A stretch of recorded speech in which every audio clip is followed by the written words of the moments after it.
Nila International Folklore Film Festival of India welcomes you all to another edition of discussion. And as you are aware, the panorama section of the festival is going on. And in that, today we are going to discuss about Mani Kaul and his two films which have been included in the panorama section. And to discuss about the contribution and the filmography of Mani Kaul, we have a very special guest with us. He is Mr. VK Cherian.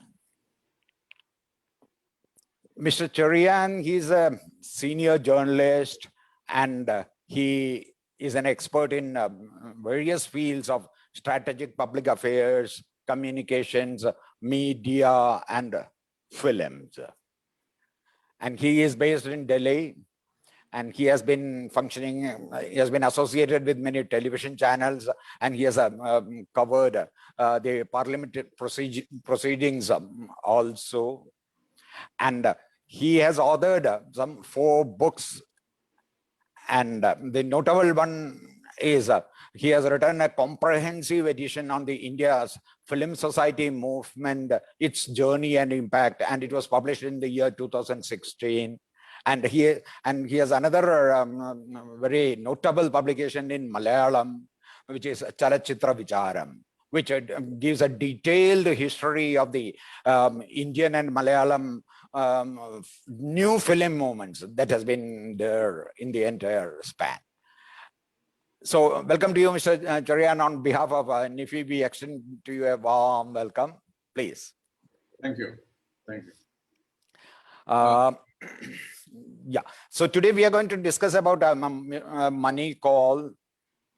And Mani Kaul, as any film buff would be aware of the immense contribution he has made to meaningful cinema and his unique film-making style and all that. And maybe the hallmark of Mani Kaul, if I may say so, is the use of images rather than dialogues. And those images, will linger on in the minds of the viewers.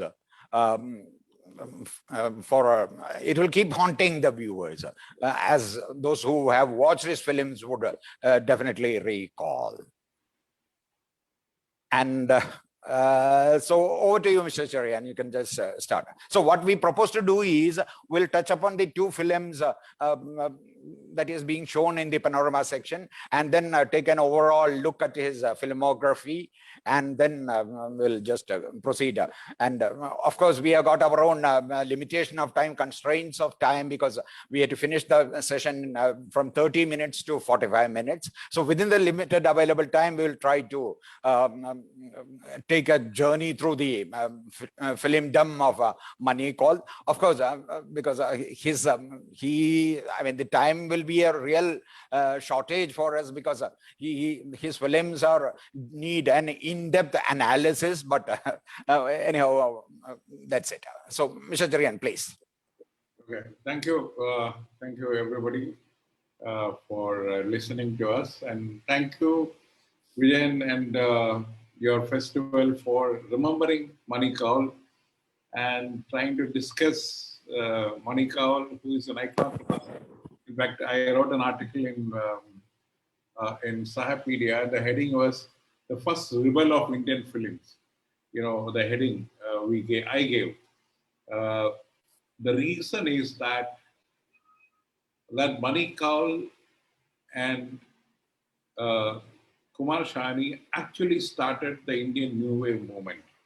Though it is attributed to Bhuvan Shom of Mrunal Sen in Hindi, that is again, I will say, in that Margi tradition. Margi tradition, which I mean, is that of a connoisseurs films like of Satyajit Ray or Riddhi Khatak and Mrunal Sen. the stylization, the narrative, everything is, it. You can read the story, you can see it, you can follow the story. But when it came to Mani Kaul and Kumar Shani, especially Mani Kaul, that is a rebellion against that kind of narrative itself. You don't go to see a film for a story in Mani Kaul's films. You go to see it for an experience. And one can say that the experience of each one differs. And so the response to the film also will differ.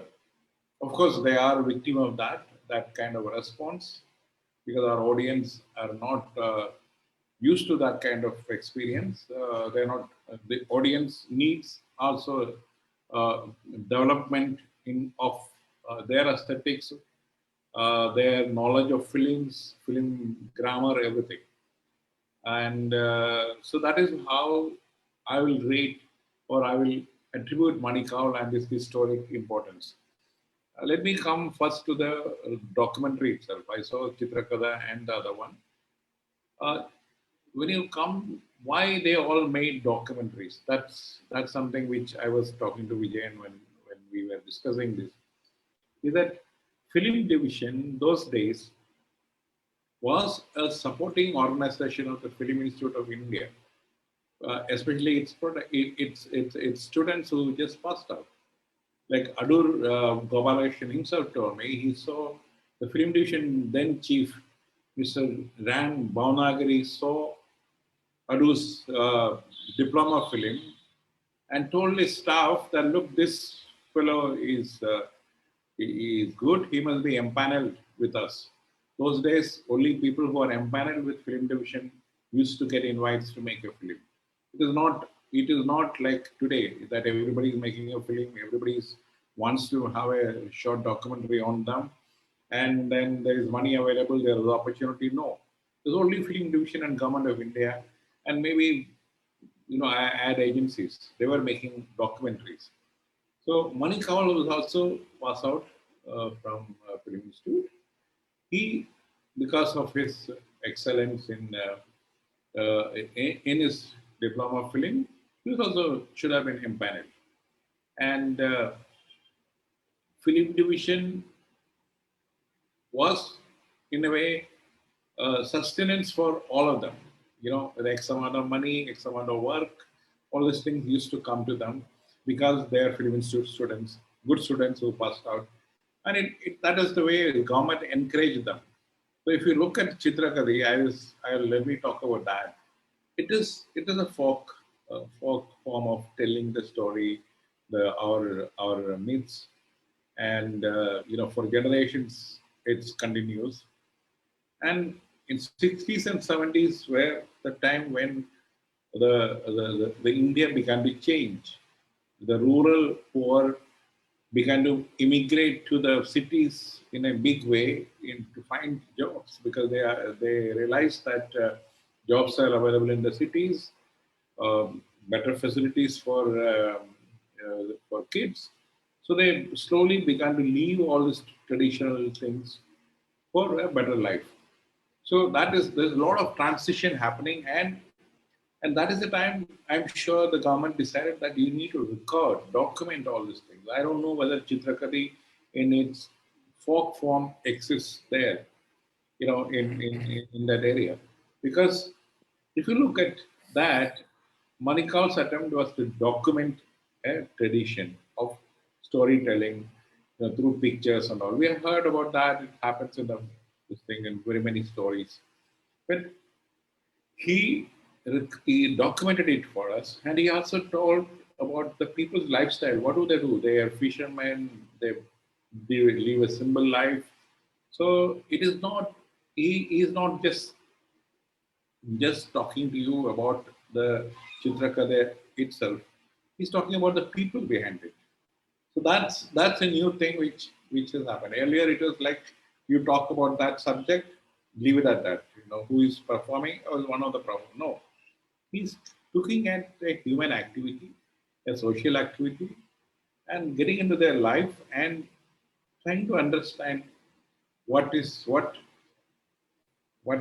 keeps them going. And then he also concludes by saying that, look, most of them are moving to cities because of the, the lack of development. They can't sustain it with the whole way of life. So that's in both the documentaries. That's what one common thread one can say, that that change and need to document the old traditional or folklores which are there for generations. How many generations?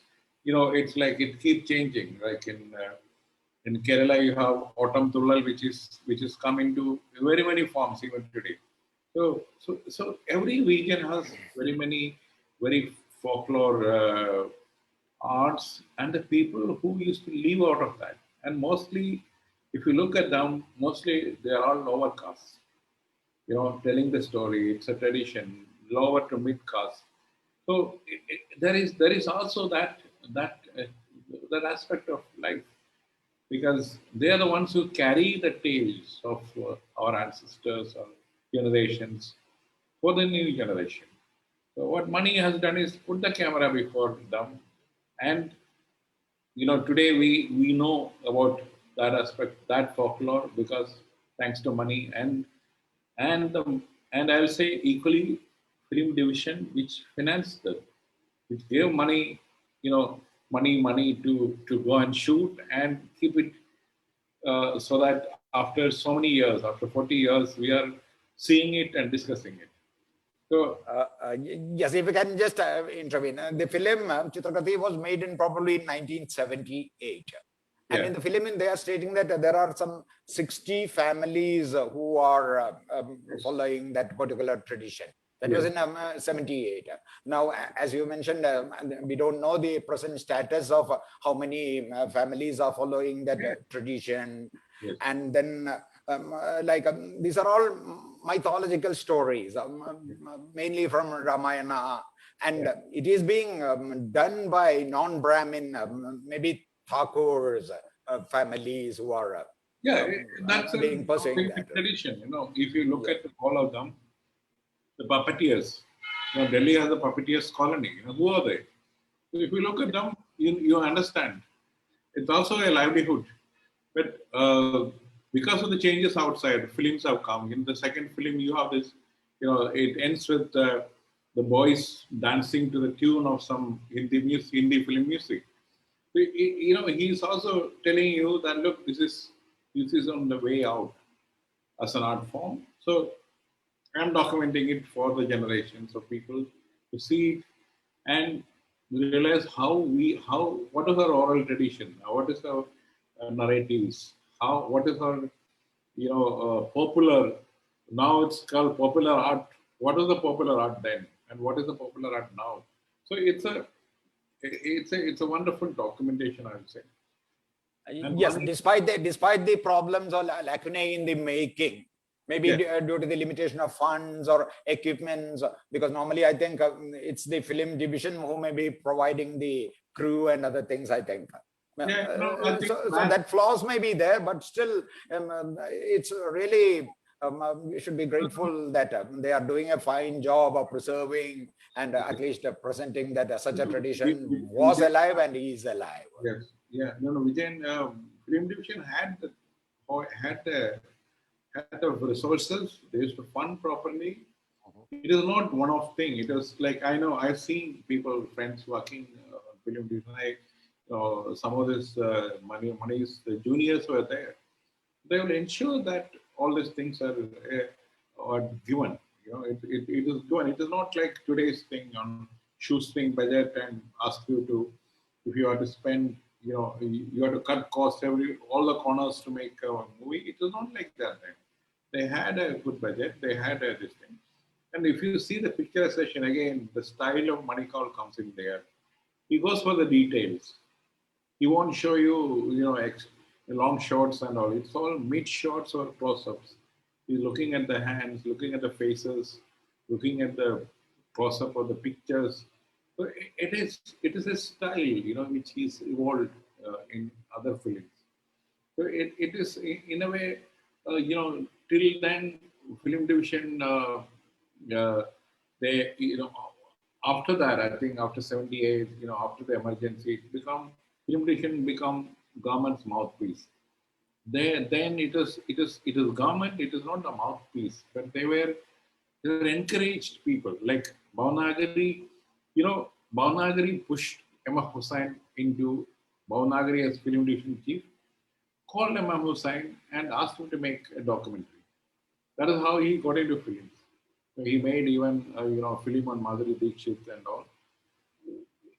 It's they encourage people from different walks of life, different walks of arts and aesthetics, and that is why. And but of course, people like Mani Kaul were trained in Film Institute for 3 years. They ate, they dreamed,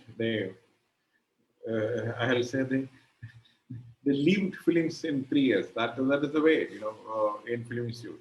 You are seeing film, you are discussing it. It's like you are living with films for 3 years. After that, anybody who is committed to the medium will come out and try to this thing. And one more thing which is very distinct is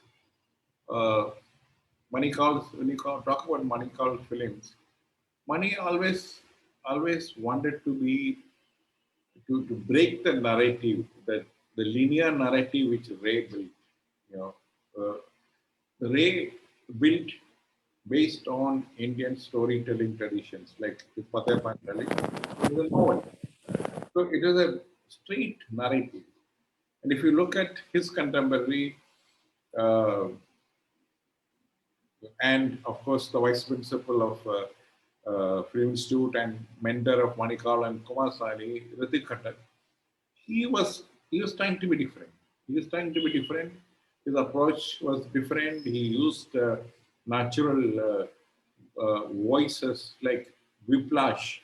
When a character is in acute pain, self pain, it's like you hear a whiplash in the background, so that he's telling you through the soundtrack, look, what's the state of that character. So that kind of change, that kind of thinking, the Brathian, alienation, theater of alienation, that aspect of approaching story and feelings or subject was introduced by Ritik. And Mani and Kumar, especially Kumar was his favorite student. In fact, I wrote a piece on Ritik, and I had to quote him saying that Kumar and John are my hopefuls for the future of Indian films. And he had some apprehension about Mani because he, he may be right. Mani get lost in his own world. That was what Ritik wrote said in one of the interviews. And one of the reasons which Mani is, unlike Kumar, who went to France and was understudy of Dazon, so it was a different thing for Kumar. But for Mani, it was like he was a deep experimentalist. He learned the grammar of films, the exposure of all the good films from across the world for 3 years, and then teachers like Ritik Khattak. Things things things will undergo a change because of the strong influences of the world, the good films from all over the world, especially the 60s and 70s, 50s, 60s was the time when the world films itself was, trying to find a new grammar for itself. The film grammar was evolving, whether it is Bergman or, Eisenstein, all of them contributed to make, the evolution of, I'll say, grammar of films. And Mani and Kumar and, I'll say, Adur, all of them are products of that, So they need what do you call, they needed to showcase what they have accumulated over a period of time in Film Institute and also the understanding that what is happening, even in terms of good films uh, in India. Uh, that time, I think by the time Mani started making films in 70s, um, Mani Kaul, Ray was a big figure, international figure. Manalda has already done Bhuvan Sham, the new wave. This talk about the new wave, and there was Film Finance Corporation of Government of India had a chairman, wonderful chairman called Karanjia, who wanted to take on the Bollywood, the then Bollywood, which is a byproduct of what he said in his autobiography. He says it is a byproduct of black money and commercial interests. So he wanted to encourage the film students. So money was given money, the finance to make this first film. So was Adur, so was Kumar Shani. So and they they didn't have the commercial interest. FFC doesn't tell them that look, this film has to be successful. Or it was like most of them got 1.5 lakhs funding, and very few could give back. And I'm told Chitralekha Film Cooperative of Adur, they were the only ones to give back the money uh, within a year with a reduced interest. They accepted it. So, in terms for Mani Kaul and others, it's like they were they were fighting a bigger battle with the Hindi films, the commercial films. They couldn't fight the kind of build up they had. But what they did is that they contributed to a change of approach to films in a big way. They were not being, as they say, commercially successful. They had to survive with film division, films and lecture circuits and all of it. But what they did is that through their films, they created a different genre of films, even in Hindi films.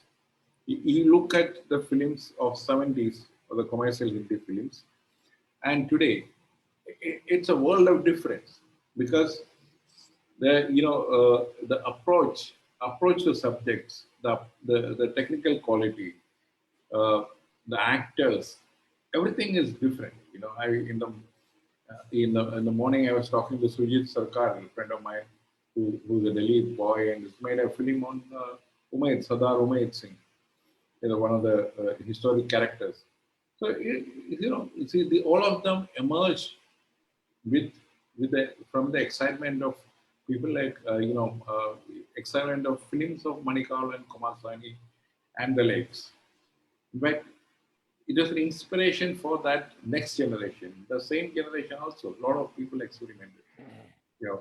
Like Aravindan was a big fan of Mani's films, uh, and incidentally, Mani Kaul's and Kumar Sani's films had the maximum viewership in Kerala. Almost all the film societies have shown it. I think I have seen it in 70s when I was in college, and not in theater, but in regular film society screenings. And that's one of the reasons that Gobi, a Malayalam actor, ended up acting in Satesa Utta Army uh, as a trade union leader. In fact, Gobi and my friend Krishnan Kumar met Mani in one of the film appreciation courses in Pune Film Institute, and they planned to make a film with Mani. I don't know whether it is in. I don't think Mani should have been making it in Malayalam, but it should have been in Hindi. But they didn't. The money, the funding didn't take place at the right time. So that's the kind of involvement the new film people had with the Kerala Film Society Network, which unfortunately they didn't get it in the Hindi heartland. Of course, it was shown in Delhi, it was shown in Bombay, national, NCT that National Charas Theatre, the shown in Calcutta. And Ray took a stand and look, unless you communicate with the audiences, your attempts, your experiments are of not much value. Ray took a stand, while I think others, uh, other others like Mani Kaul, Manalda and all appreciated that. In fact, if you look at 70s Manalda films, he experimented a lot with his format. Calcutta 71 or Interview, all those films, because they realized that there is scope for such kind of experiments. That confidence which Mani Kaul and Kumar, Mani especially got from Film Institute. Incidentally, Mani went to Film Institute to be an actor, not a film director. He came out as a film director. So it's a transformation which happened inside in 3 years, because the kind of exposure, I think people today cannot imagine the kind of exposure one used to get till 80s, till the video and the CDs came, digital, technology came in Film Institute. Before that, all the films were there in Film Institute, which you can download today or get as a CD or on your pen drive. They are all only available in Film Archive and Film Institute. And every day there was 1 or 2 shows there. So the kind of exposure they got at that in 60s, that's behind. And that's the time when the world film language is evolving. It has evolved. There's a great influence of Eisenstein with his editing techniques. Of course, the great storytelling of the Americans were there, but there was also the equally important French school, which came, which came with Godard's Breathless and the Cahedou's cinema. People from Truffaut and Rene, all of them. So there's a lot of experiments happening, and that is called New Wave in Europe. So this, what Mani and Kumar did, become the Indian New Wave. People realized there is a group of people in India also contributing to the evolution of film language and film grammar. That is where Mani's historic, I'll say, importance lies. And documentary, I'll say, is that is the way the government in a way supported this whole group, because it is everybody thinks they came accidentally. No, it was a government's policy decision to have Film Finance Corporation. In fact, when researching for my book, I realized that Nehru, at one point, there was a bill to be introduced in Parliament in the 50s that the entire filmmaking of India will be taken over by the government. So then, a lot of protests, a lot of discussion. Finally, Nehru said, okay, fine, we are not going to become a socialist country. So we will allow this to be open, but strict censorship laws. So there was a government which is very actively promoting. When Mani Kaul's and Kumar Shani's on the films didn't run in the theater, I'm told the finance minister under Mrs. Gandhi, Moraji Bhai objected, saying that why are you wasting this money? This is films. We can do it for alleviation of poverty and all. But Mrs. Gandhi wrote that, look, this is culture. We need to invest in culture. This is one way of doing it. And that is how they all got the funding, whether they gave back the money or not. Of course, Mani Kaul also experimented with a film cooperative called Youth, which made this film Gashiram Kotwal. And but that is one-off thing. They couldn't continue with that kind of thing, because you need an audience.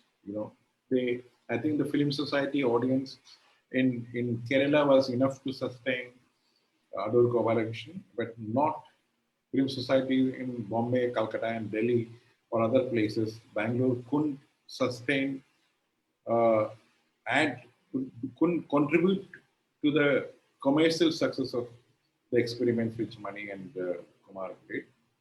That is why they are, they are kept separately by the historians and this thing, but their contribution is immense because their influence on others, what they did, is there to see for everybody. Yeah, if I can intervene and just take up from 2-3 things which you mentioned. Yeah. One was the emergency, and probably Mani Kaul had made a film, women-oriented film, and in the end they wanted to remove some portions, film division, and they wanted him to affix his signature, which he refused, and probably that project had to be left abrupt, I think. So that throws light on the rebellious nature of Mani Kaul, that yes, I'll stick to my ideals, come what may, and I'm not bothered about the whatever is the consequences and all that. That is number one. Number two, you mentioned about the connection of with Kerala. Yeah. I think in this context, we should remember the name of John Abraham. Yeah. Not to be mistaken with the Bollywood star, but the unique, the one and only John. John Abraham. Yes, and he has worked as an assistant director to Mani Kaul.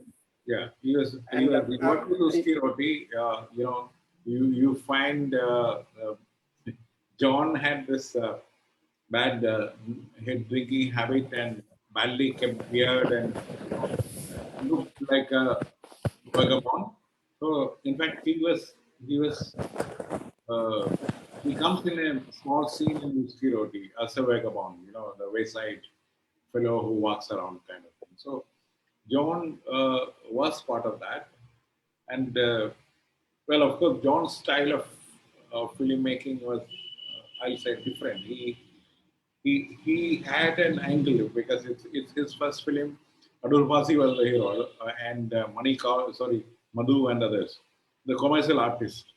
So he had that angle, like Cherian, Cruel Deeds of Cherian. Yes, Adur Basi was, and so he was not. I'll say John never got a funding from the government, so he was not organized to get that funding. So. His Odessa, that movement, and a film which has been made public funding. The painful exercise. And, it went off with John because of its own. Yes. So, but John's involvement is that it is. See, that time it is all in film institute. There are very few people. About 30 or 40 people pass out every year. They were all one group. In 60s, how many people? By 69, it should have been about 140 people, 150 people across India. Today, there are many of them. So they all were a small group of people.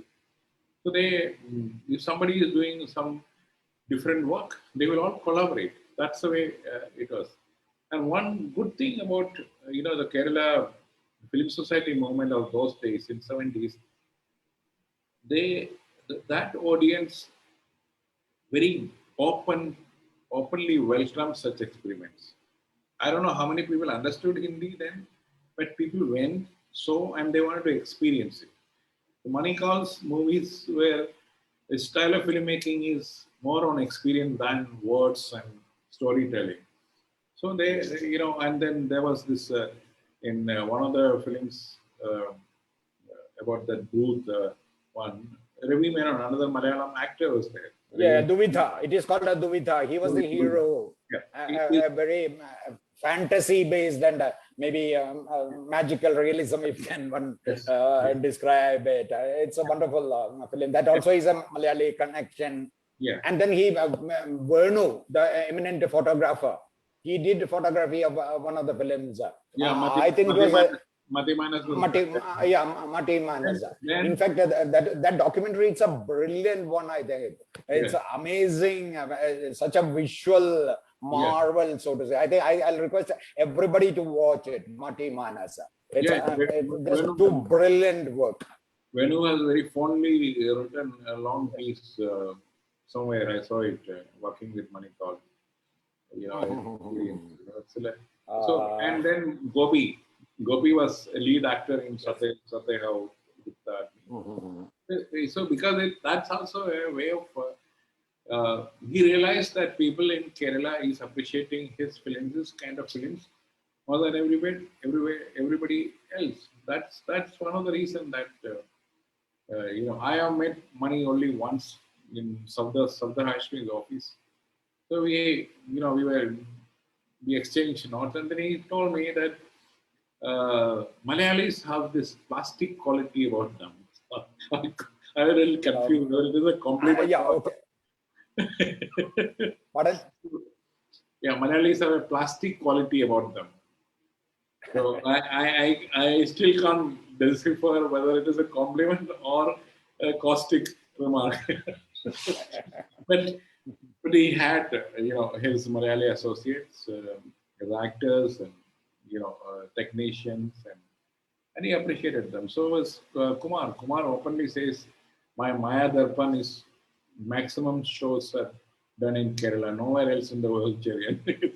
so that's and if again, I mean, keeping in view the clock is running away, I think Mani Kaul has got another facet to his personality. Yeah. He was a professionally trained Hindustani musician. And he learned proper Hindustani music under the maestros, Daga brothers, for about 10 years.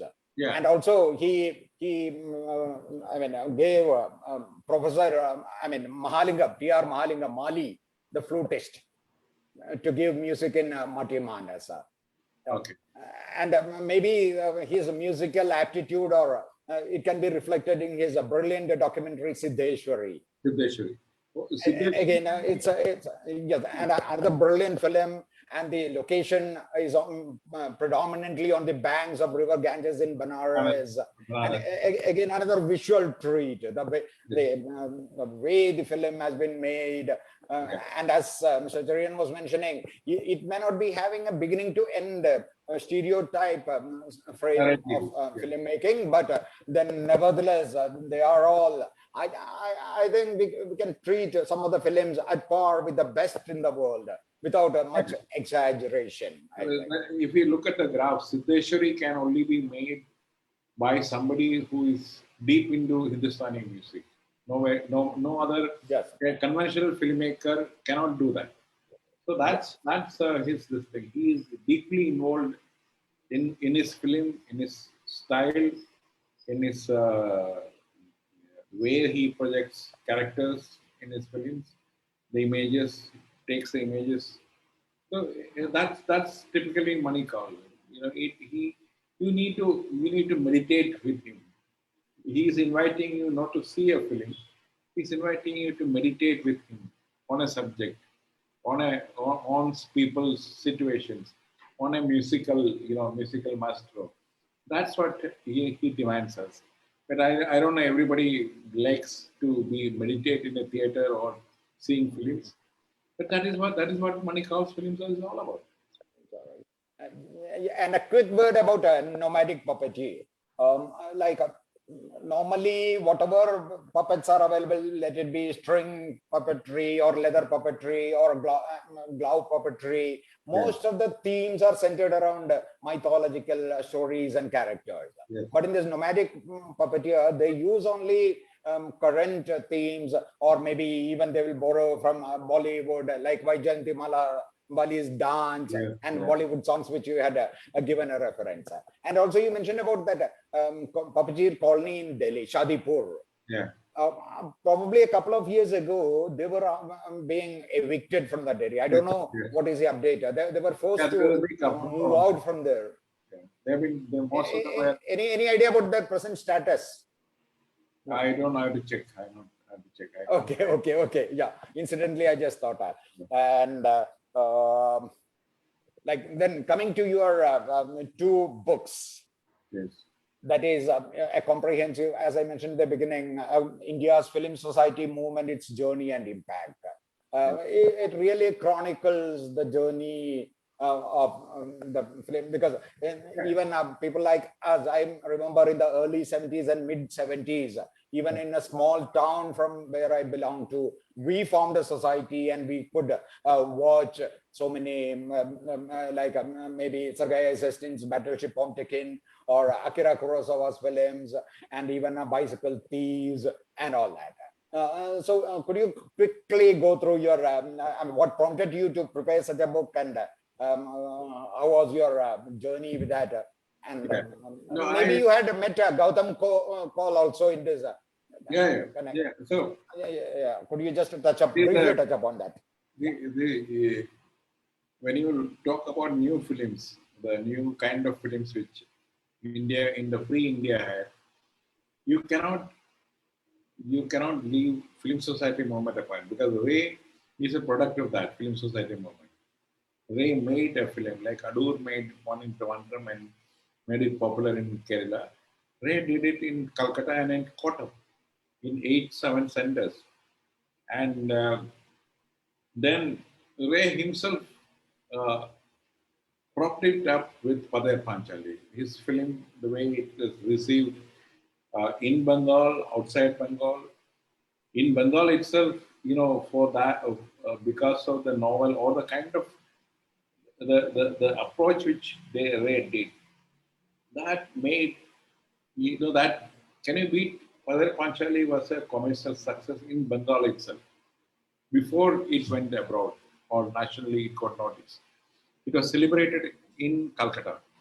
There was a uh, uh, big meeting of novelists and intellectuals in Calcutta Senate Hall, Calcutta University Senate Hall, honoring Ray and the crew for making that film.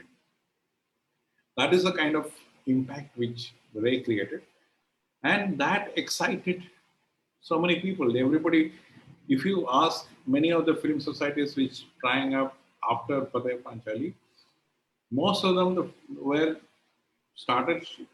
They were started their film societies see Padaya Panchali because it was not available commercially. So they wanted to see that film. What is that film which everybody is getting excited? So that's also propelled the whole moment. Kolkata Film Society itself got regenerated after Padaya Panch because of the success of Padaya Panchali. People realized, oh my God, Ray, who was, given, made this Calcutta Film Society. When he went to filmmaking, the interest, Ray and Chidananda Dasgupta were the main people. So one of them went off. Chidananda Dasgupta was working, so his own livelihood he has to take care. So the interest went down. Then after the Padaya Panchali, Marie Satan, who was a British film scholar who hired by Government of India, she went to Calcutta and met everybody and brought them together to relaunch. And she also went across India. She went to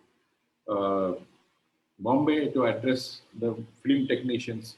Abbas had a trade union then, K. Abbas, which Raj Kapoor, all of them were there. They all listened to her.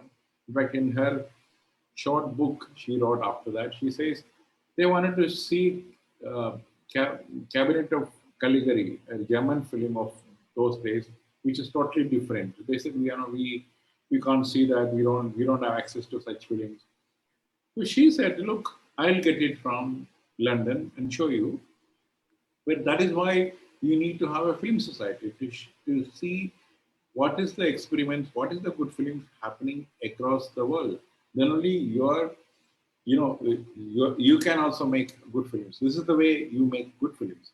So that she went around almost evangelizing on this whole film society movement, which is already there in Britain when where she came from.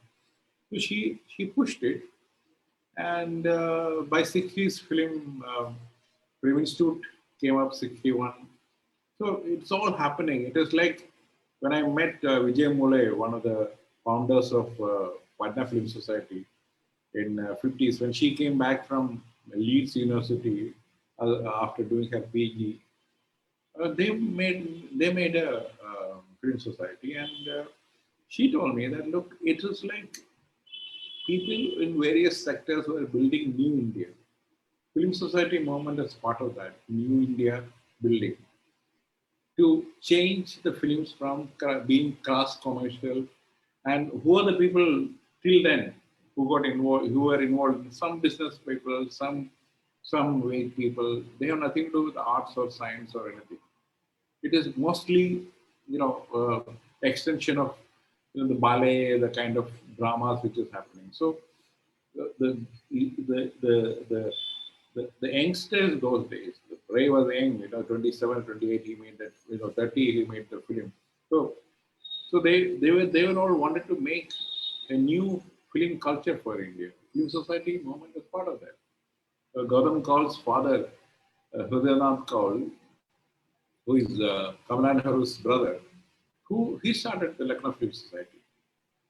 So that's how it's like important people who thought that they need to look at this sector because it's a mass medium. Nehru himself organized a major uh, workshop, 2 day or 3 day, with the Devika Rani and Raj Kapoor's conference directors in Delhi. My effort is to capture how this evolution happened.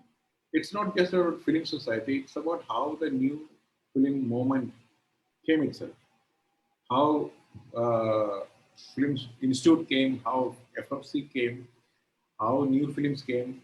It is like what Ray did with Calcutta Film Society, building a new audience. That's what film societies were doing. Yeah, if I may interrupt, I think NIFI's activities will be going on even past this festival also, and probably we will have a full-fledged discussion on the film society movement. Yes. Yeah, and we would definitely like to have you with us on that. Okay. And so now again, time is running out. So yes. I'll exhort all the listeners to watch Mani Kaul's films and find out about his contributions in the annals of Indian cinema's history.